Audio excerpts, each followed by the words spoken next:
Namaskar. We welcome you all to this series of very comprehensive talks on Himalayan Heritage Foundation. For past 1 month, we have been delving in detail on various issues concerning the genocide of Kashmiri Pandits, and before that, we started with the celebration of Shri Ram Ushaiva Jayanti and various issues related to Kashmiri Pandit culture, aesthetics, and geostrategics. Now, keeping this whole process going through the same momentum to give it a new thrust, we wanted to invite someone who has been in the forefront, not only as a community leader, but also a soldier scholar, I must say.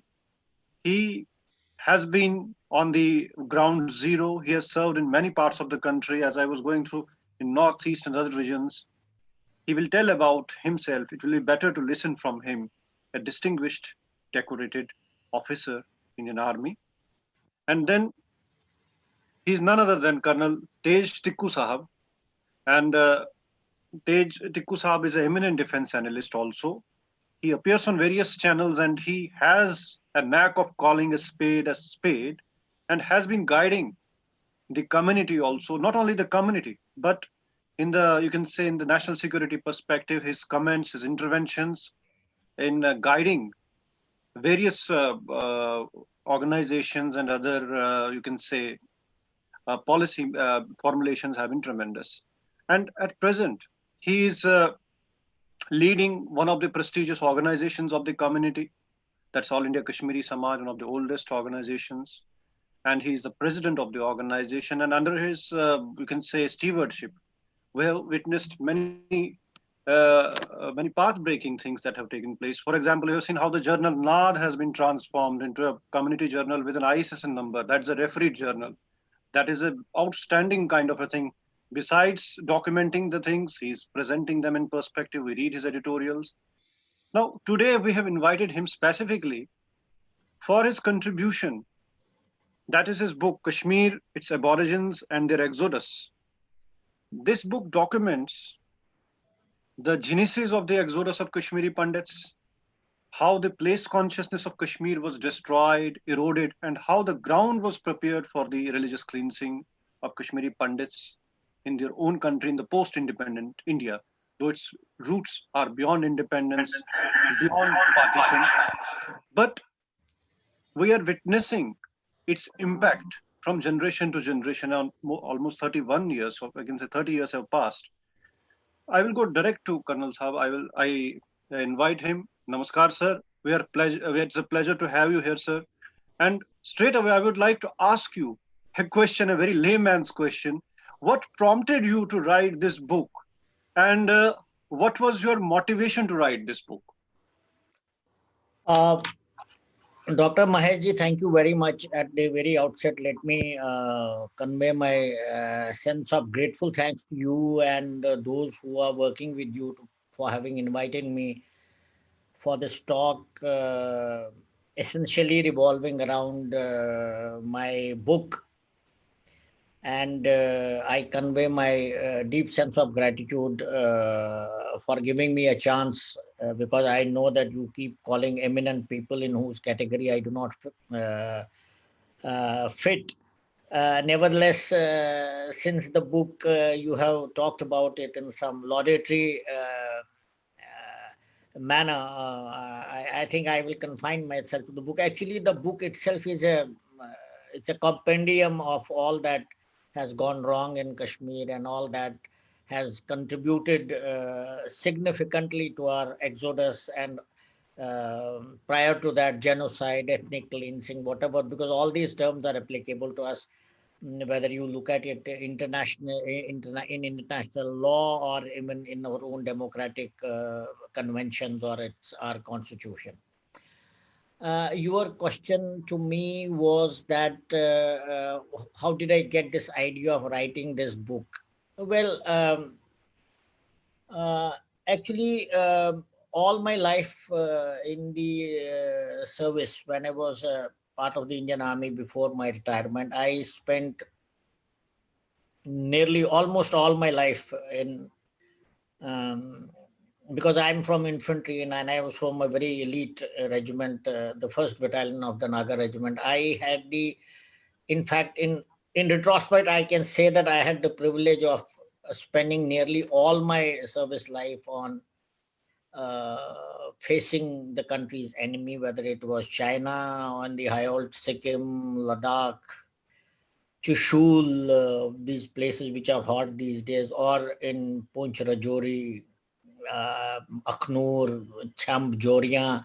There is not a place on the Indo-Pakistani border or Indo-Sino-Indian border that I have not served on. So, to a large extent, I was whole life perspective was actually colored by fighting India's enemies in one form or other. And these were all very, very difficult areas, staying in 18,000 feet, 15,000 feet, and jungles of Northeast, where you had the world's, not the world's, I would say, but India's oldest insurgency in Nagaland, Manipur, Mizoram on the Indo-Burmese border.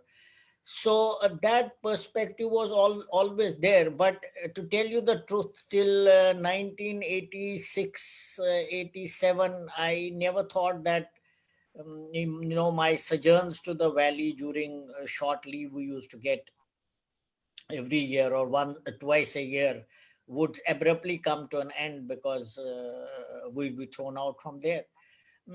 So that was at the back of my mind, and I was in the army also. I was basically dealing with these subjects, and there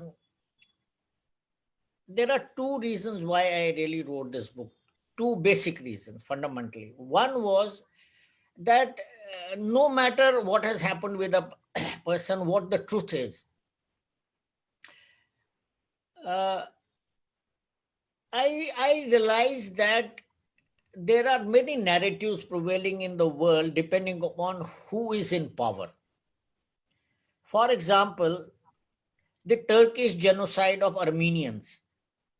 There are some countries where you can't even speak about it. And those who did it, they will always say in fact, they say it never happened. But that was at least in the beginning of the last century. But even during the Second World War, there are many countries which say that the genocide of Jews never took place. 6 million Jews were killed, not just by and their own cousins, their Christian cousin, the German, the fascists. But many people say it never happened. It's a fraud. It's a total lie.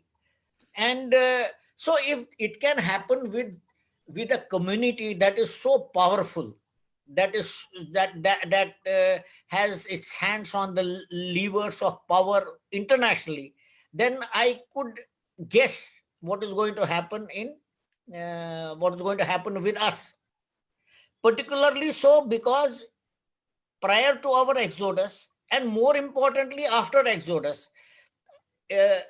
those who perpetrated this and those with whose support they perpetrated this genocide on us and ethnic cleansing on us, they continued to be in power, and they helped each other in burying our story. And that was one reason, that is first of the reasons why I wanted to document in whatever manner I could. I mean, I didn't have that much access, but since one had grown in this kind of environment and you had your own friends who had turned militants, and everyone was thrown out, and that kind of a thing, so it left a deep mark and I wanted to document it. But second important point, which I think was more important than the first one, was that I wanted to write it when those who suffered this genocide, who were victims of this genocide, were still alive, at least most of them. Because they are all eyewitness accounts and they are alive. So if anybody wants to check the authenticity of my work, they are welcome to go to the person whom I have quoted, or go to anybody. Suppose I write about killing of Shri Lasakol. They can go to his home and find out whether what I have written is right or wrong. Or for that matter, a killing in our own coach of Anil Ban, or for Avinash Tiku. Qazi Ashok, Qazi, so many of them, because they were live people, and those who lost them, their own father or Satish Tiku's father, like Prithvinathji. So they are alive. You can go and check with them. Nobody would ask me any questions because it is there. And those people who lost their children, who lost their fathers, who lost their sisters, brothers, so they're alive. They can go and check with them. So basically, I wanted to document it and make it as authentic as possible, and particularly because our story was buried not just by government of India but by the media, and the international media always followed the national media. So when our own media did not report it, international media also ignored it. So these were the two reasons why I wanted to write this book.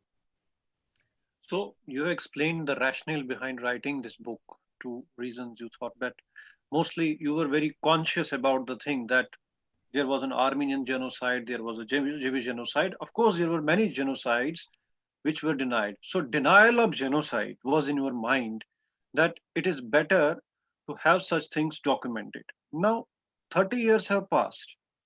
We have seen many works coming up. The beautiful thing about this book, you have said that you have been able to record the testimonies of people who are contemporaries in a sense in the second or third generation. Now, how much how do you see this, that even the account which you have written, it has come from a person who has served in the defense forces, who has been in the forefront of this insurgencies, whether you call Naga insurgency or whatever, in different forms of subversion, you have been in the forefront.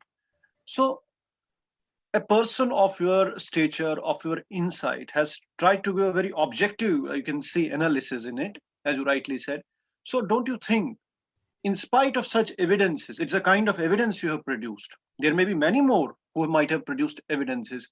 In this chronology, do you think that till date, Indian political class or the state of India has been time and again indulging in denial of genocide? And this denial of genocide is basically a double crime. It means of, you can say, denial of genocide is a double genocide.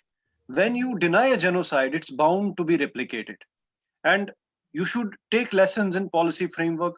Where do you see what change has been there in terms of policy premise of the Indian state or the government of India towards Kashmiri Pandits, in terms of accepting what has happened to Kashmiri Pandits in post-independent India as a genocide? Or do you think this denial of genocide is basically a double genocide, a destabilization in another way? How do you rate it?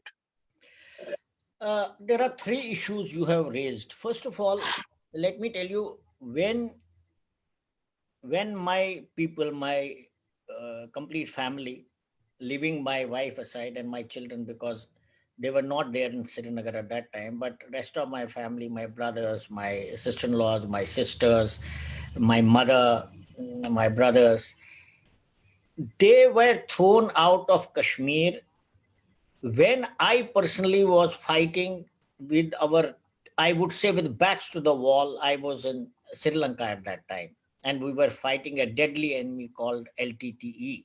Yes. So I was there. My family, my own blood relations were being thrown out of Kashmir, and my wife and my two little children were in far-flung jungles of Imphal and beyond that area, because I was posted there when I was sent to Sri Lanka, and I had to leave them there. And no, you can imagine, and it was not the era of present day communication. So you can imagine the kind of the state that I was in when I learned that my people had been thrown out of Kashmir. And let me tell you, our only source of communication was Hindi news bulletin of BBC. And I remember on 14 September when the news came about Shri Tekalal Tapru's martyrdom, I heard it on the BBC, because that was the only source of authentic information. Authentic source. Now, second point is that denial of genocide. I mean, what is the doubt about it? Why has there been denial of genocide? There is a very simple reason.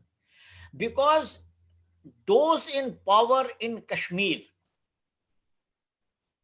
prior to our exodus, and those in power in India at the time of exodus, they were complicit in our genocide, in our ethnic cleansing.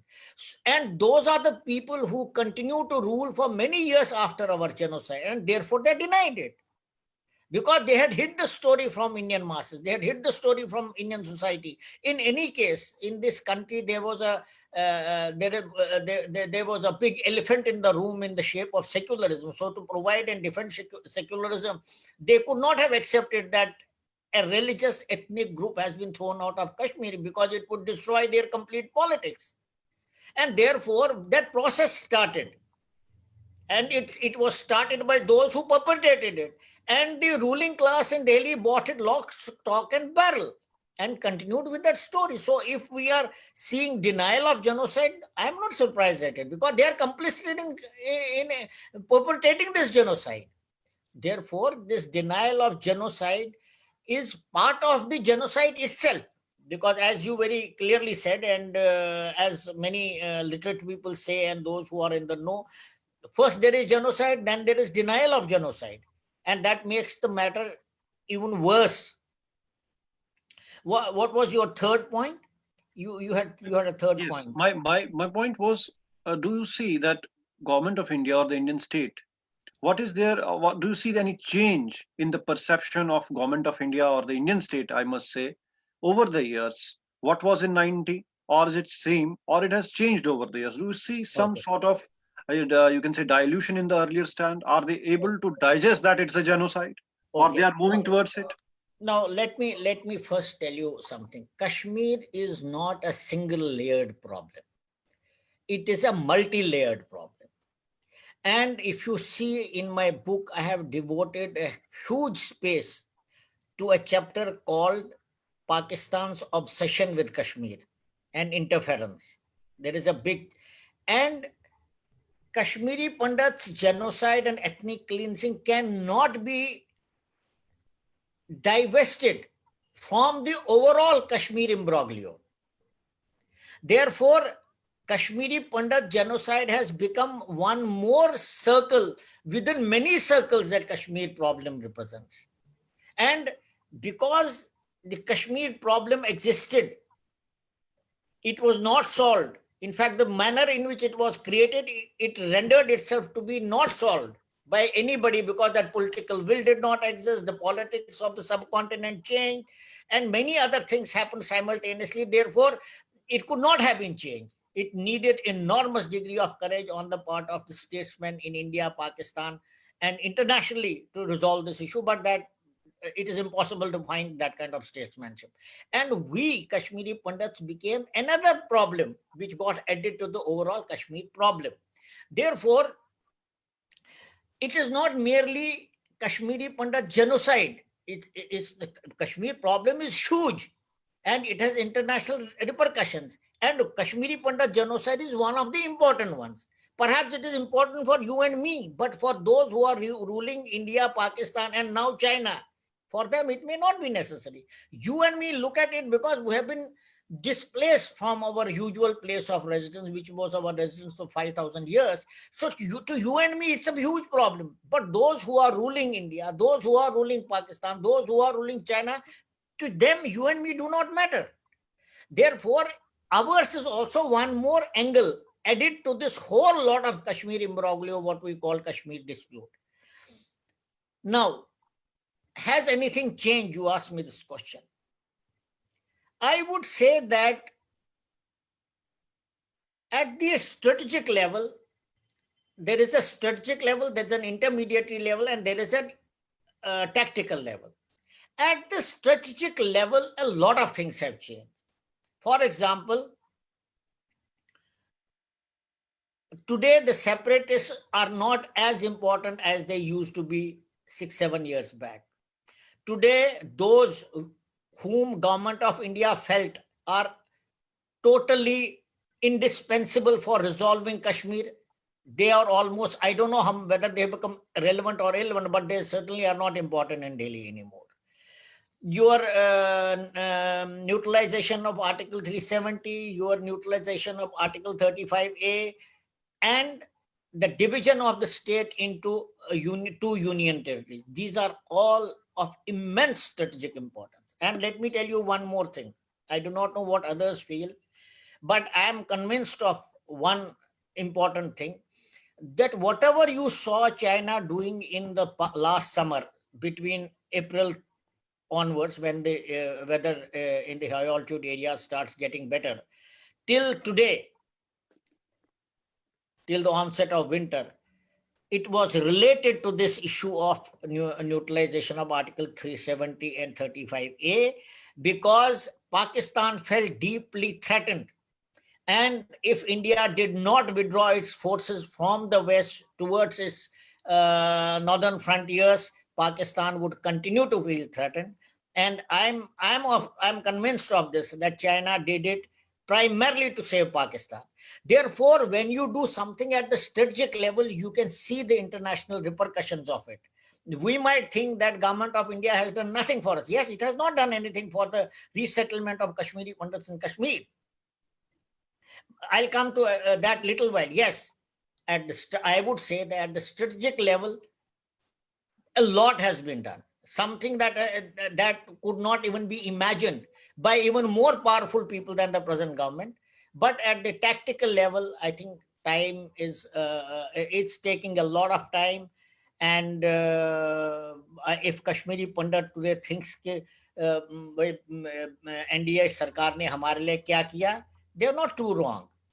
But I would say that at the strategic level, government of India has taken some very, very bold decisions, and at the tactical level, it is yet to do as much as is needed. Needed for what? For re-establishing the secular character of India, for re-establishing the democratic norms. Because irrespective of what happens, who's ruling the country, unless and until Kashmiri Pandit is taken back and he lives in secure environment in Kashmir, the secularism of India is phony. The democracy of India is phony. And to say that everyone is equal, that rings hollow. Therefore, that is the ultimate test of the democratic, secular, sovereign state of India. That is to take back Kashmiri Pandits and make him live in Kashmir in security, as normal, independent-minded people who have their own future to take care without any religious bias against them. That is what I feel about this issue. Colonel Saab, you have brought a very important point into the discussion, that I will come to the Kashmiri Pandit settlement later, as you rightly said, but you have raised a strategic angle that after the 2019 370 neutralization and 35A abrogation, things have changed at the international level. It has changed the geopolitics, how we look at the problems. And you rightly said, this is a challenge in the northern frontiers of India. What actually is happening in Kashmir, it's not only Kashmir, it's affecting, or Jammu and Kashmir, it's the northern frontiers. So how do you see that? Now you talked about the reorganization of the erstwhile princely state of Jammu and Kashmir. Do you see that this reorganization raised many expectations in other regions of the state? Let us keep aside for the time being the Kashmiri Pandits, but there were also aspirations of the Jammu people. They were thinking, yes, now we will also have our kind of a, you can say, time when our injustices met to us will be addressed, like there were calls of Jammu state or the 3 union territories. Do you think in future, that this reorganization will be taken to next level, keeping in view the strategic parameters or strategic, you can say, dimensions in the Himalayas, or do you think that it's going to be freezed here only? What's your perception? First of all, let me tell you the events of 5th August 1919, 2019. The decisions that were taken that day, in my opinion, the most important decision was to create Ladakh as a union territory. And there are enormous reasons for that. You have to understand that what is China? China is ruled by a dictator. And that dictator, Xi Jinping, is a product of the communist revolution. When he was a child that time, during the Long March time, he sincerely believes, if you go through his life story, if you go through numerous articles written by very many people, he is convinced that Tibet is a hand and its 5 fingers are Arunachal, Sikkim, Nepal, Ladakh, and all these areas, and Bhutan.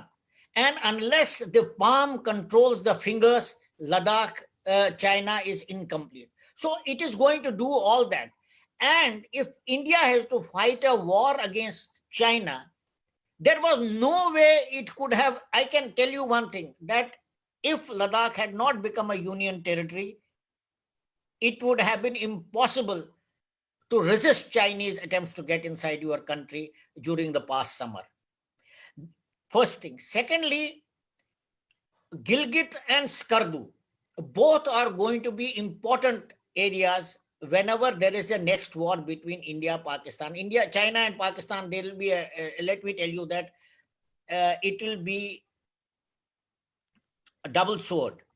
China and Pakistan will fight together against India. And for that, Gilgit Skardu will be a most important place, because you have to understand one very important. I'm sorry, I'm digressing a little bit from the question that you asked me, but it is very important. We cannot go to Afghanistan. India cannot go to Afghanistan. We can't send aid to Afghanistan because we are not contiguous with that country. Our geography is not contiguous. We have to go to Chabahar. Then we have constructed a road to north and going to Central Asia, but we cannot use. Whereas the distance between Afghanistan and Indian territory, Maharaja's Kashmir, is hardly any. I mean, if you start in the morning, you can cross over the ranges. By evening, you will be in Afghanistan. And China knows it very well. Pakistan also knows it very well. That is why Pakistan's compulsion is to join hands with China, so that we don't get contiguous territory with Afghanistan and Central Asia and go to Afghanistan. Imagine if you outflank Pakistan to north and go to Afghanistan, it will mean it's a tremendous threat to Pakistan, particularly after Balakot, because now they know India is going to extract price for whatever they do here. Therefore, making Ladakh a union territory was a tremendous decision, and you will see in due course of time, it is going to be a strategic masterstroke which will give huge dividends to India's defense in the Himalayas. Now, your second question is, do you think that the same thing will be applied to between Jammu and Kashmir region? No, it will never be done. My own assessment is Jammu and Kashmir will stay together. They will get a statehood, and they will have to learn to live with each other as Indians. And there is no other way, because if they think that China will come to their rescue, like some Kashmiris were saying, China, or even Farooq Abdullah said that China will bring Article 370 back. Pakistan, leave it aside, it has almost become a colony of China. Jammu and Kashmir will stay together because it is in the national interest to keep it together. Because if you separate Jammu from Kashmir, there will be problem in so-called Chenab Valley, there will be problem in Poonch Rajouri. It is a contiguous state, and it will remain like that. And particularly after the opening of Mughal Road, it is getting integrated with railway line. It will get more integrated. I don't see any way Jammu will be taken away from made a union territory and Kashmir will be made a union territory. That will never happen. It should not happen. It will be against the national interest. Now, why Jammu is demanding it? There is a reason for it. We know it all. They have been treated, the resources have all gone to Kashmir. Unfortunately, in Kashmir also they have gone to a few pockets. This is a fact. This has always been known. But that Jammu people still harbor grievances against the way they are being ruled. It is there. I think over a period of time, they will have to sit down together and something is going to happen. If it doesn't happen, there will be problem. But I do not visualize separation of Jammu from Kashmir. So, yeah, you have given your, you can say, perspective on it. Now, let us come back, because you have northern frontier. It will have many implications, as you rightly said. It will impact also India's Tibet policy, and though it's not the scope of our discussion, it will have wider ramifications than what the things about the McMahon Line. Recently, Dr. Subramaniam Swamy's book, Himalayan Challenge, India, China, and the Quest for Peace, has also raised these questions. So you rightly said that it will be a new dimensional war, new dimensional, you can say, security, psychological warfare will be there on the Himalayas. Rightly, northern frontier will be the focal point. Now, coming back, you said that about the Kashmiri Pandits. It was not only exodus or the religious cleansing or genocide, you call it. After coming to Kashmir, into the plains of India, in Jammu and other parts of India, getting scattered, many things, many destabilizations, many problems got multiplied. You can say psychological, or you can say mortality rate, other things, many things creeped in. It happens to the communities which are subjected to genocide, and there are different problems. Now, we are neither a vote bank, but we are vote catchers for everyone. We are not a vote bank, but we are vote catchers. We are just like an advertisement. जो दिखता है वो बिकता है. They can catch votes for any party. They can be things to galvanize people, but they are never a part of the, you can say, broader electoral plan, because we are not a vote bank. Number two is that lot of subversion has taken place. We also know that. Now, recently there was a biggest problem amongst the youth about the employment, and for long it was overdue. The youth were basically unemployed for a long time. They were overaged. Now, the government of India, the Indian state, I must say, not government, but there has been a consensus in the left, right, and center of the Indian political class towards Jammu and Kashmir, or dealing with the Kashmiri Pandit issue. I call it a Kashmiri Pandit question because it's unaddressed till date. That in order to show the semblance of peace in Kashmir, return and rehabilitation has been associated with employment, and trying to term the return and rehabilitation of Kashmiri Pandits in terms of justifying in terms of employment, though Kashmiri Pandits were never victims of, you can say, natural calamities like earthquake, or you can say cyclones, or whatever, these floods. They are the victims of a man-made calamity called jihad. Let us call it clearly Islamic jihad, or fundamentalism, religious fundamentalism. And now, to integrate it with employment, and don't you think that integrating this return and rehabilitation with this employment is a kind of a hostage keeping? This kind of ad hocism is leading to double destabilization in the community, and it's a process of bailing out the persecutor. What is your opinion on that?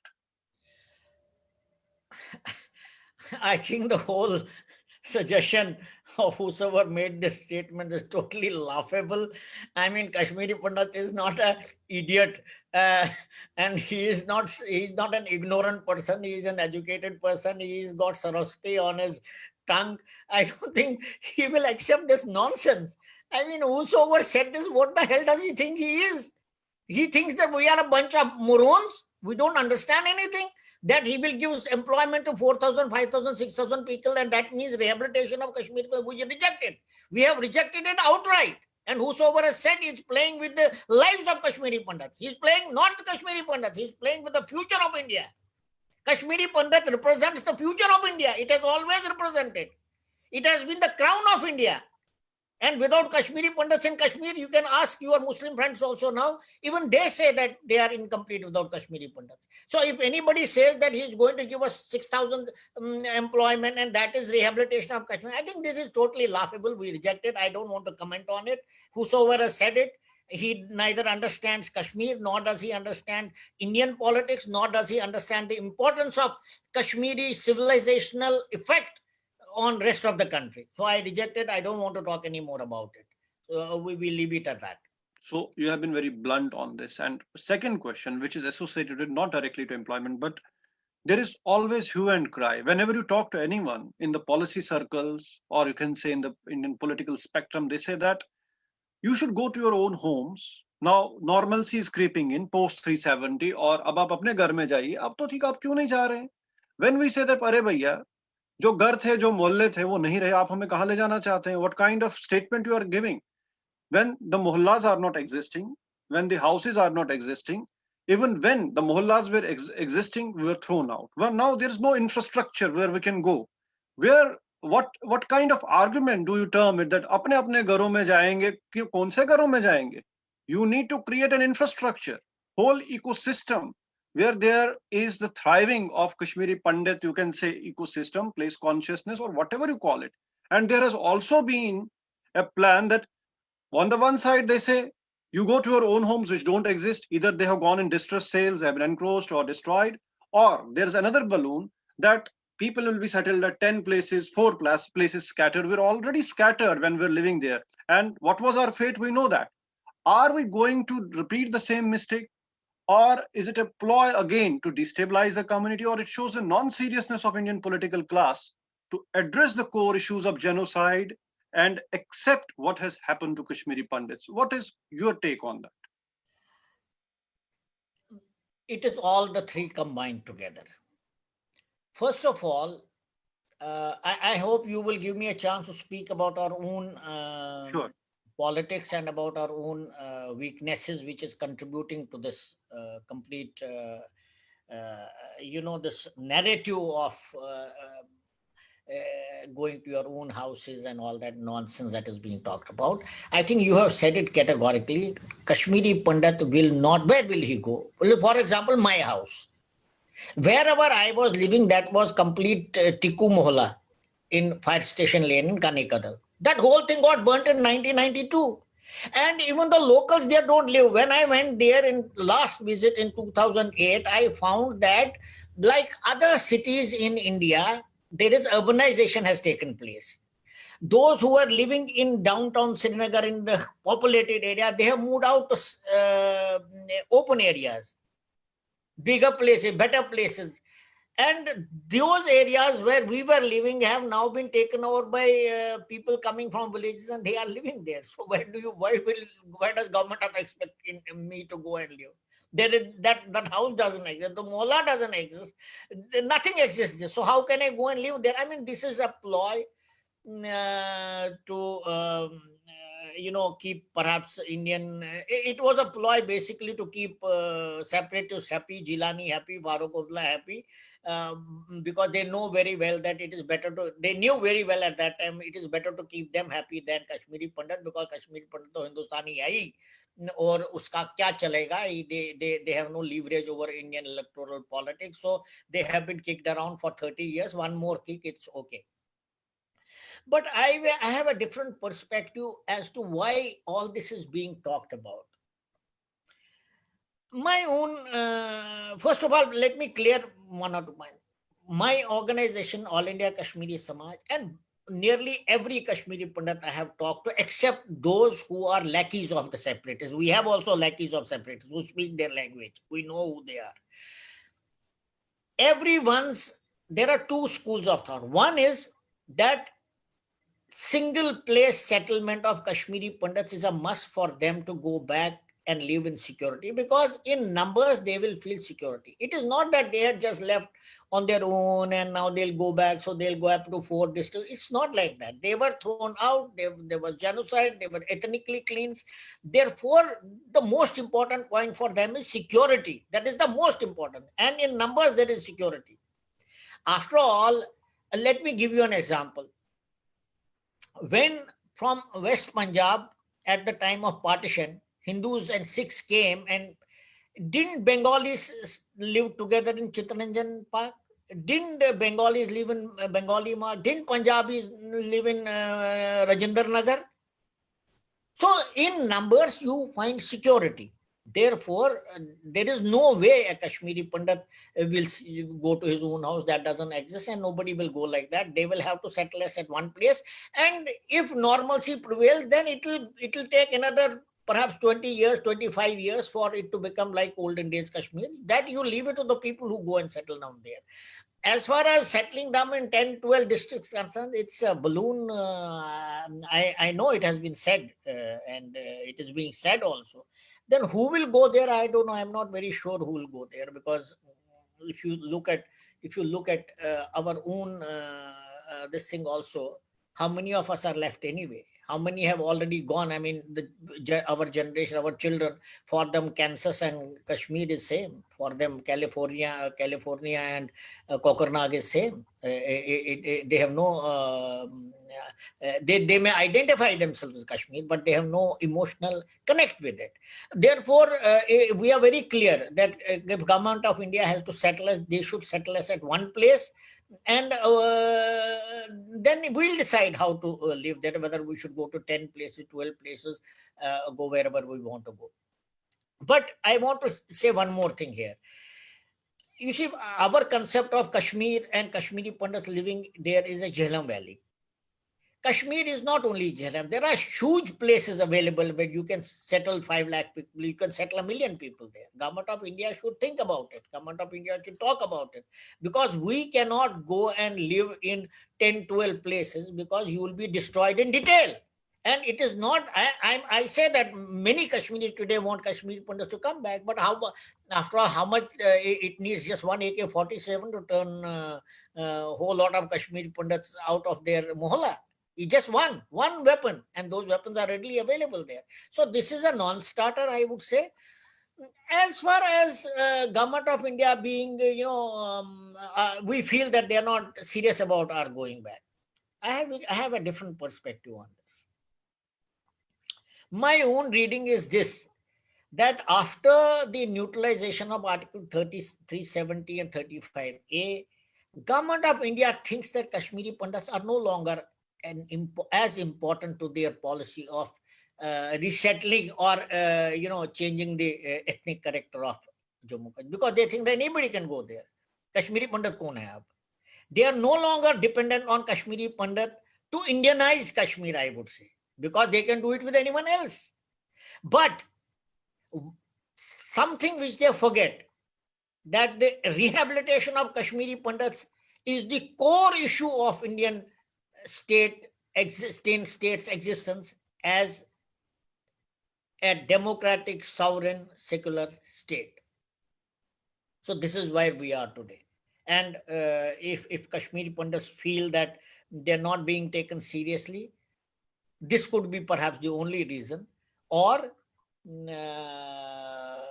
nothing else comes to my mind. Otherwise, how would anybody think that 2-3 lakh Kashmiri Pandits initially can go and stay in 12 different places and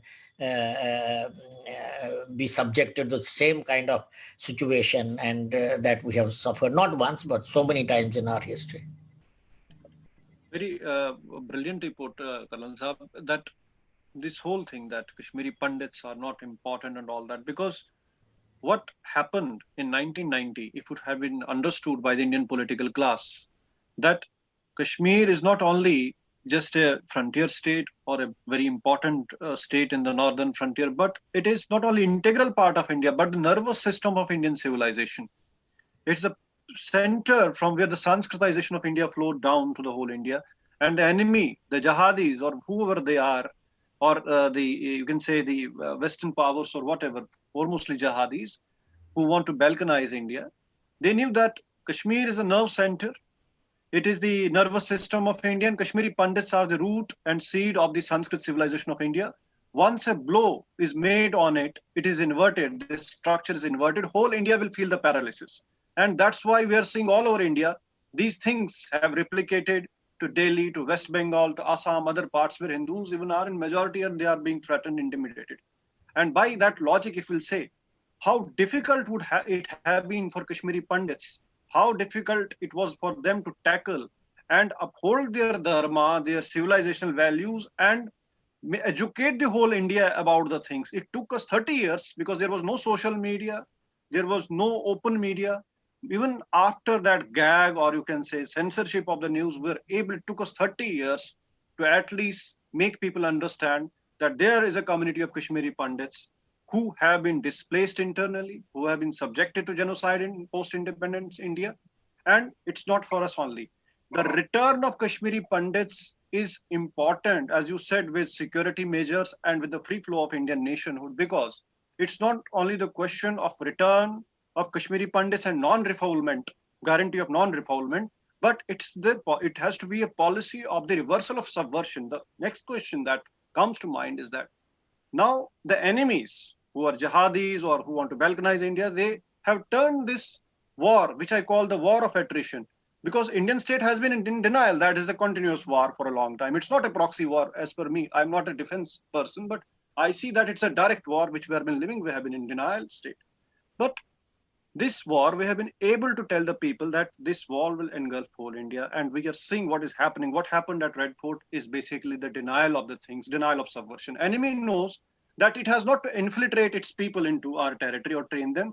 Just take the people from the country and create those subversives to take on the state.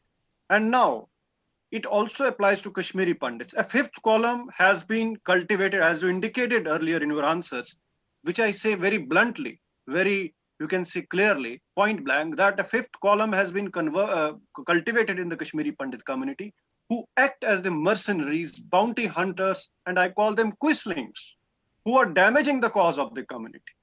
And time has come for the community to count these people on the fingertips, name them, and this war, which we are fighting for a renaissance, for the reversal of genocide, to establish our identity and for the guarantee of non-refoulement. These fifth columnists, these, you can say, subversives, these showboys, these bounty hunters are the worst dangers to the interests of the community.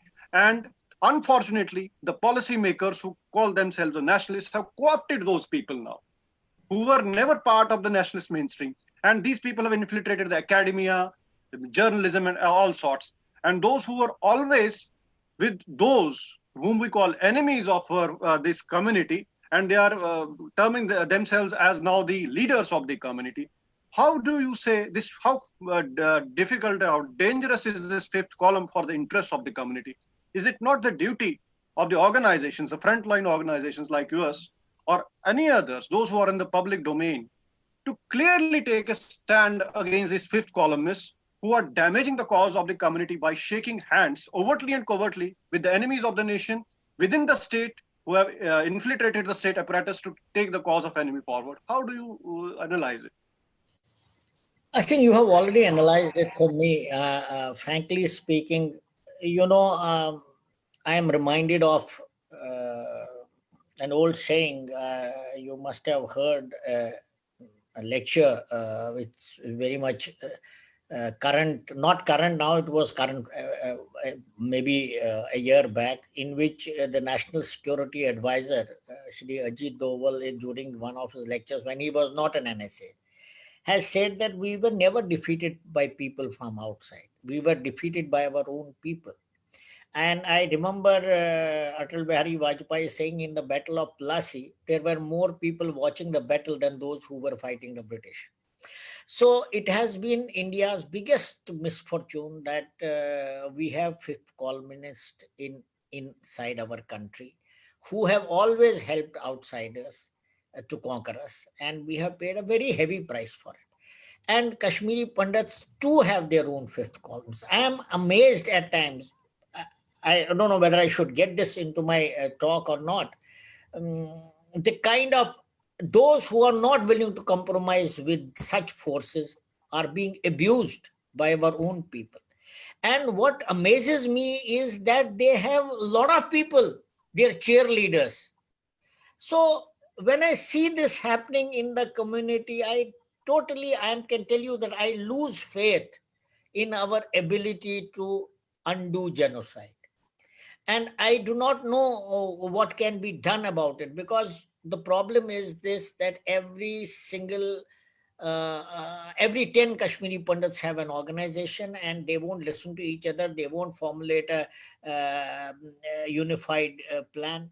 In one of the meetings that we had, there were almost 70 different people and organization fighting.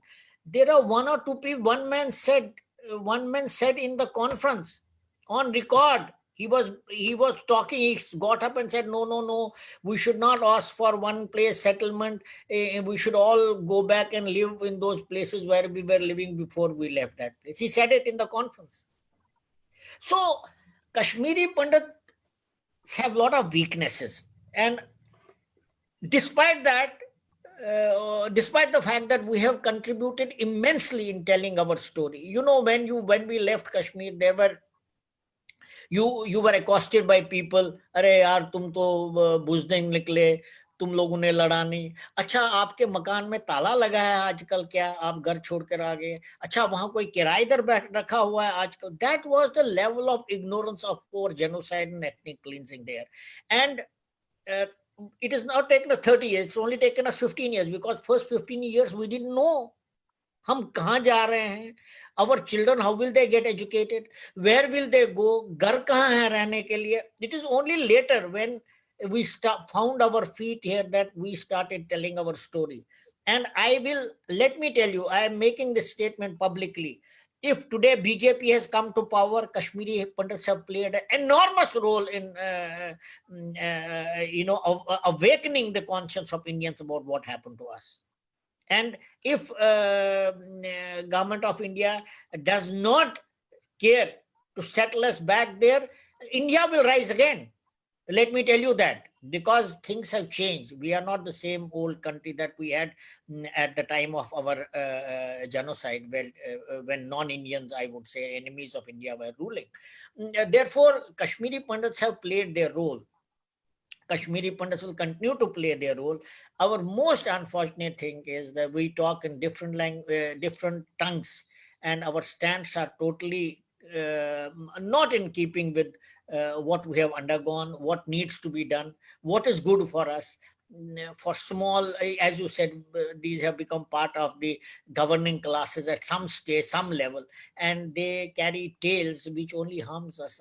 And I hope these people get exposed, though I am not sure whether they will or not, because you have to see your own condition also for that reason. But it is a huge challenge that we are facing, that our own people are talking language which is not in our interest, and which does not take into consideration what happened with us and how that can be undone.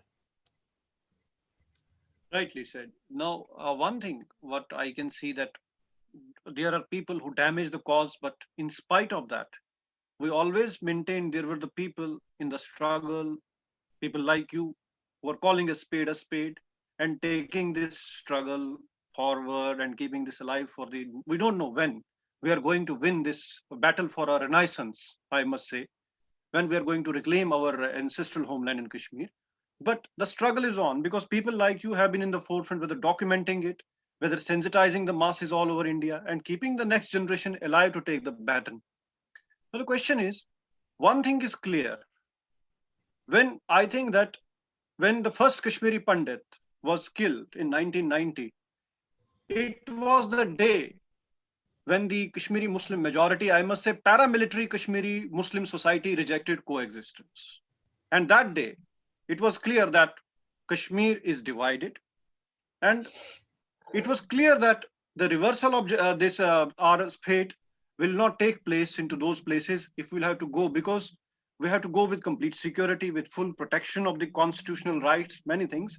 One thing over the years, like there are many theories which have been propagated. यार हमारा तो भाईचारा था, कई लोग कहते नहीं जी हालात बड़े खराब थे. When they threw Kashmiri Pandits out, they never saw that the Kashmiri Pandit was a leftist Kashmiri Pandit, rightist Kashmiri Pandit, or centrist. For them, a Kashmiri Pandit was a Kashmiri Pandit. He was thrown out.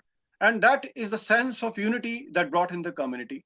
And today, there is one consensus in the whole community. Whether you ask any layman who is in a Jagti or in TRT, Nagrota or Purkhu or in any rented accommodation or anywhere, he said that we cannot coexist in a society which is radicalized, which has been totally in the throes of theophacism. We want a progressive society. We are a progressive people. We don't want to go into regression. It is a regress society. And consensus is that we want a one place settlement by whatever name you call it. That one place settlement is collectiveness. And that is our right. As per the IDP conventions or guidelines, if you see the 30 principles, they again take you to the place where you have to just deliver the non-refoulement. So it's a sense of unity. One place settlement, whether you call it homeland or any other thing, it is basically the non-refoulement. So a sense is generating because people have worked. You people have worked, and it's crystallizing. So do you see in future a kind of Kashmiri Pandit question? And my opinion is that till there is not a national debate on Kashmiri Pandits, we cannot achieve this. And you people are continuing this struggle. That is an achievement for us. And how do you see a role for the next generation to keep this struggle on, so that this goal, it's not a goal, this is basically our right to reclaim our ancestral homeland or our birthplace with full rights this time, so that we are not able to be kicked out again? And how do you see what kind of role the youth are playing? Are you seeing a kind of hope in the youth, how they are taking the struggle forward? It's a very, very complicated question that you are asking, and I think I am not too sure if its answer it has a complicated answer because it's a complicated question. First of all, I think among Kashmiri, I'll tell you something. You first let me tell you about this. When we were thrown out, uh, in fact, those who were supporting Muslims most were the first ones to be thrown out. Let me tell. There was I won't name the person. There was a gentleman. He was a communist, and a large number of Kashmiri Pandits were Nehruite socialists, and many were communists also. When I was a young child, this man used to come to our house and he had a big book in his hand. I don't know what it was. I must have been studying, I think, 8th class or something, 7th or 8th class. And there was a newspaper, every Kashmiri Pandit house. खाना होता था या नहीं होता था, अंग्रेजी अखबार तो आना ही था या उर्दू अखबार तो आना ही था घर में. I was going through that and there was a picture of Shivaji.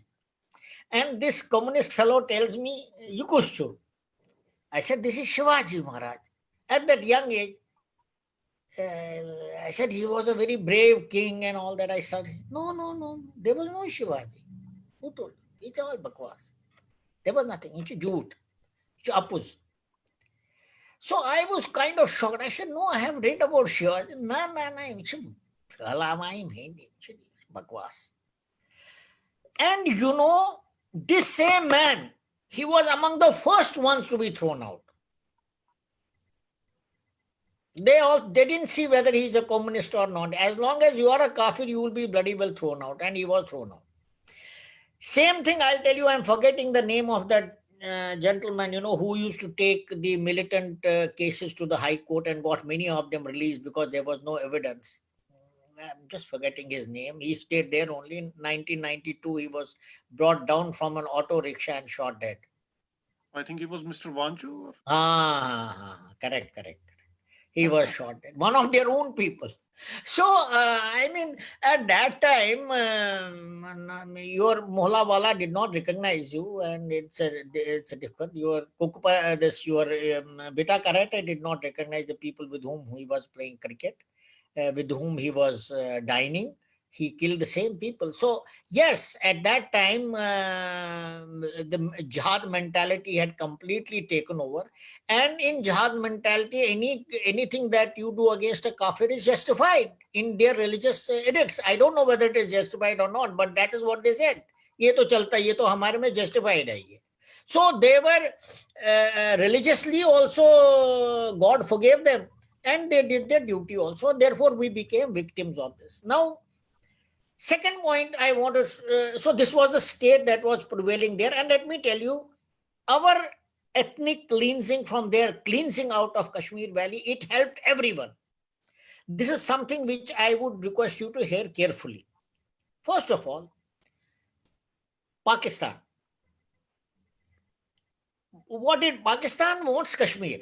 So whether it is 47, whether it is 65, whether it is Kargil, whether it is 30 years of proxy war, they want Kashmir. So the Pakistani army wants Kashmir. And when I say Pakistan, I mean Pakistani army because their policies are determined by Pakistan army.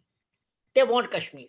Therefore, they thought that this time our insurgency and proxy war will succeed because Kashmiris will rise in revolt, and they did. So as far as there was a segment which wanted Kashmir to be with Pakistan, so they helped. Then there was Islamic element. If nothing else, by throwing out Kashmiri Pandits, Kashmir Valley will be completely Islamized. And they got that. That Kashmiri who didn't believe in all this and he didn't want apna khoon pasina bahana, the middle class, they said, अरे यार ये तो best मौका है, ये भाग जाएंगे, इनकी सब नौकरियां हमारे पास आ जाएंगी. And all others had their eyes on our property. Therefore, at 1989-90, almost everyone was agreed on this. Inko bhaga do yahan se, because everyone stood to gain. It is a different matter that they had contradiction with each other. But on this issue, everyone saw gain and they joined hands to throw us out. And whatever happened after that, except that Pakistan did not get anything, except that many people died for no rhyme or reason, most of them got what they desired to get. Now, coming to our future generation, Kashmiri Pandits have to be very, very careful of what they talk. Many times I have heard elderly Kashmiri Pandits, very well off Kashmiri Pandits living in America and many other places doing very well. Hey, this is the most damaging statement they give, and they give it in public. This is the worst thing you will do for your community, to say, hey, I mean, it has no logic, because your place is your place. After all, hundreds and thousands of Kashmiri Muslims don't live in Kashmir in winter. They live in Goa, Chandigarh, Delhi. Many of them will live in Noida. They are our neighbors here. But their houses are locked. They go in summer 3 months. Winter, they are here.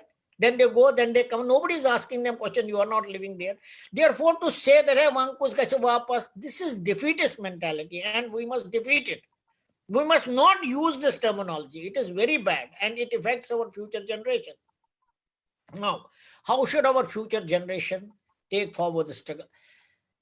Our future generation is not going to take forward the struggle the way we did it. They will find their own way.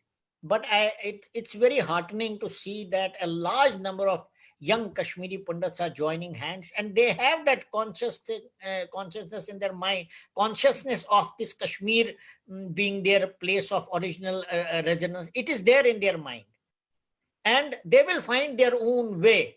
What we have to do, what our generation has to do, to keep pecking at it, to keep telling day in and day out that we were victims of genocide and we have been thrown out and we need to go back. We have to keep saying it. And if we do not say it, if we do not talk about it, then they will never get that message. Our future generation will never get the message. Therefore, I say that our future generation, whether it is, I understand that they may not be even talking Kashmiri, but that is happening in Kashmiri Muslim children also. They also don't talk Kashmiri. So let's not take this argument too far. As long as your children and your grandchildren know that they were thrown out from Kashmir and they need to go back to Kashmir, this is enough. They will find their own way depending on the opportunity that comes in their way. And that is how we must keep the struggle alive. And that is how our future generations will keep the struggle alive.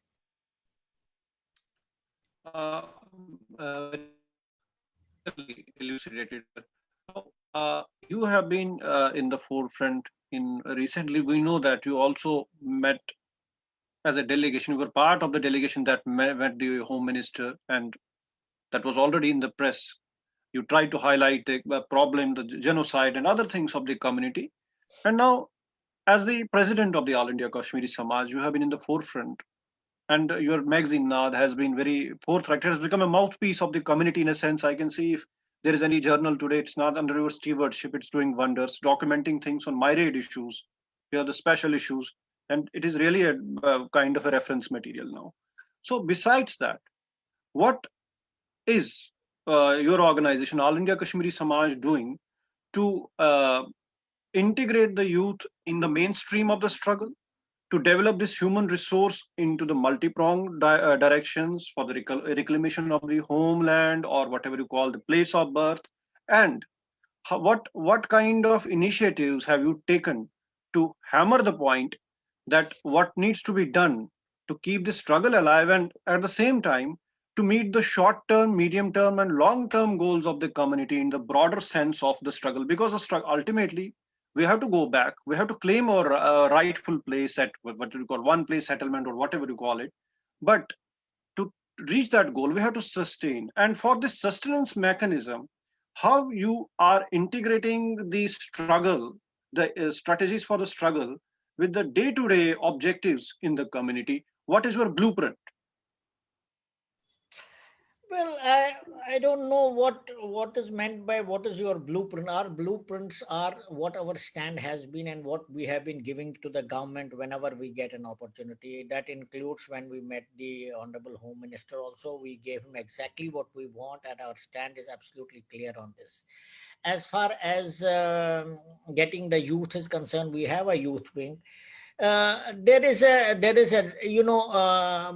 I understand that there is a big organization. In fact, I would say that in Kashmiri Pandits, Pan Kashmir has been the only political movement after our exodus from Kashmir. Others got into this because, unfortunately, Pan Kashmir, many people turned its eyes away from it because whatever is the reason, I don't want to comment on it. But purely speaking from historical point of view, Kashmiri Pandit exodus, the aspirations of Kashmiri Pandit exodus were represented by Pan Kashmir because it was truly a purely political movement meant to undo the damage done to us in 89-90. All other organizations got into it primarily as welfare measures. Even All India Kashmiri Samaj, its agenda is totally different. But once the exodus took place, slowly, it got sucked into this. And there are large number of young people who think what Pan Kashmir says is correct, and there are many people who say no, what All India Kashmiri Samaj or anyone else says is correct. So we are continuing. Actually, at the end of the day, I don't think there is much that divides the political aspirations of Kashmiri Pandits. Almost everyone says the same thing, except that Pan Kashmir says that we want a union territory. We're now within a union territory. All others are the same, that security, political empowerment and all that thing. But of course, Pan Kashmir's stand is a little different on many issues. But the point is that resettlement of Kashmiri Pandits and rehabilitation in a secure environment is something on which there is no compromise by anyone. And that means, and when you talk about that, that means denial, reversal of genocide is part of that also. Now, second thing I want to tell you, I wish my Kashmiri Pandit brethren understand what our organizations are. How difficult it is to run Kashmiri Pandit organization. What are the resources, human resources, financial resources? How do you run an organization? 30 years after Exodus, the level of motivation is not same as it used to be in the earlier years. Things have changed. Therefore, the organizational thrust will also change. Though the focal point will remain the same, but the thrust will become weaker over a period of time. And we are trying to keep it at the same live level at which it was at the time of Exodus. That's all we can do because we have our limitations. But at least there are organizations who are doing. No, let me tell you, smaller organizations in say which are restricted to a small geographical area, Noida, Faridabad, Ghaziabad, Gurgaon, they have played an enormous role in keeping our culture alive. Enormous role. Havan hote hain. All these big days are celebrated. Uttara Sahibana Satam, I remember, I know it was celebrated in many places, including our own Noida. In many places, they have constructed bhavans in which at least the local Kashmiri Pandit of that area can go, meet, discuss, and at least celebrate our religious occasions as they used to. And they have played an enormous role in keeping our culture alive. So everyone is contributing in one way or the other. Only thing is that we have to keep it alive in whatever manner, with whatever little resources you have to keep it alive. So, very brilliant point. I must say that one thing after exile, what we have seen, that they may seem different voices, different organizations, but there is a consensus, as you rightly said. There is a consensus, and because our expectations are high from each other also, that's why we say that we have not been able to do much. But if in retrospect, if we'll see that in spite of the constraints, social constraints, economic constraints, or political constraints, we have been able to do wonders, that for which we should be proud of our community. In spite of this persecution, we have been able to just create pockets from where we have launched sustenance battles, as you rightly said. And as you rightly acknowledge, it's a very great on your part. Very few people say like this. And for this, I really am feeling much respectful towards you, that you acknowledge that many organizations played role. You have been very candid that there are limitations to every organization. One has been doing good in social level, one on the cultural level, one on the relief level, and on the political level. And yes, of course, the homeland movement has been a political response to what has happened to us. And it is from that school of thought that the political movement got the momentum in terms of Panun Kashmir, and it infused a sense of energy and rejuvenation. It gave an idiom of fighting back. And this battle we are fighting at different levels. And we have understood in this exile, at least, we have to fight this war with whatever resources we have, either at the academic front, political front, social front. All these fronts have to be accommodated to achieve our community goal.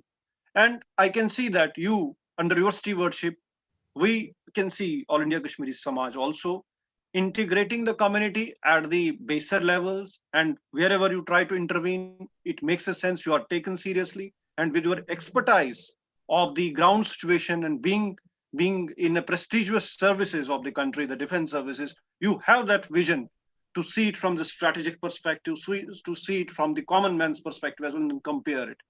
So really, I feel privileged that very few people acknowledge this, that you are proud of such things, and it's really greatness of our community that we are acknowledging each other. And this is the sense of unity that sends a kind of energetic currents.